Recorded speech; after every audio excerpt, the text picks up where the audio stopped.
taking a look at Wayne Taylor Racing this year, they, with Andretti, are expanding to a two-car operation. And in the traditional number 10 Acura, Ricky Taylor and Felipe Albuquerque return along with endurance driver Brendan Hartley and Andretti Global's newest IndyCar driver Marcus Ericsson. Now, over in the number 40 Acura, Jordan Taylor returns to his father's team alongside Louis Delatraz, IndyCar's Colton Herta, and Formula One world champion Jenson Button. So, Kobe, which WTR with Andretti car do you anticipate having the better race?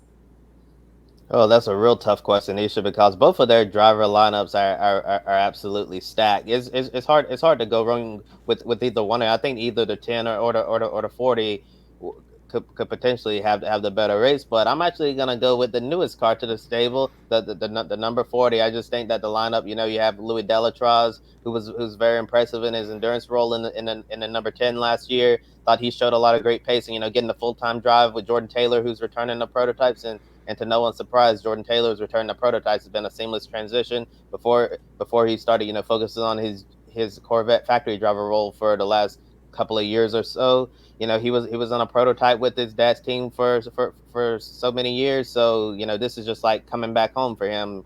And Colton Herta, we really haven't seen what he's been able to do on a prototype yet.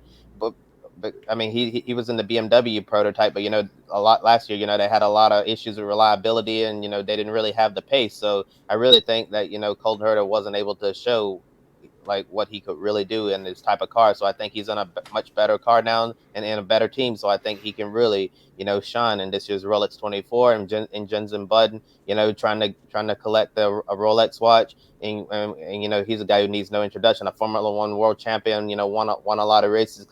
He's competed in multiple disciplines throughout his racing career. I think the number 40 has a very exciting driver lineup, equally exciting as the number 10. But if I had to pick, I'm definitely going with the number 40. Yeah, definitely going with Kobe on this one. The number 40. I mean, both teams, this in practice, qualifying, back to back, are like they're going against each other. The 10 team's better this time, but then the next day, the 40 team's better.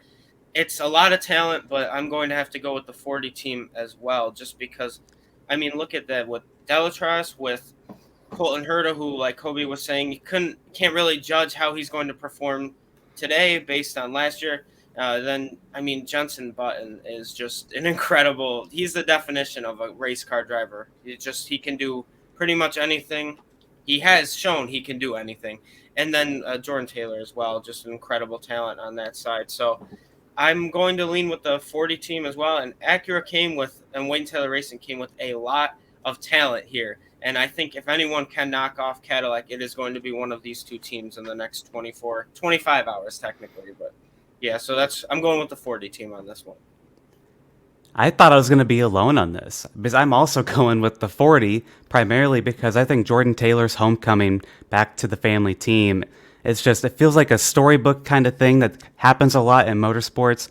I think Jordan Taylor is going to go in here and is just going to carry this team, possibly, not saying if they're my win yet, my pick a winner, but I think they're going to be a strong contender to get the overall win in the Rolex 24.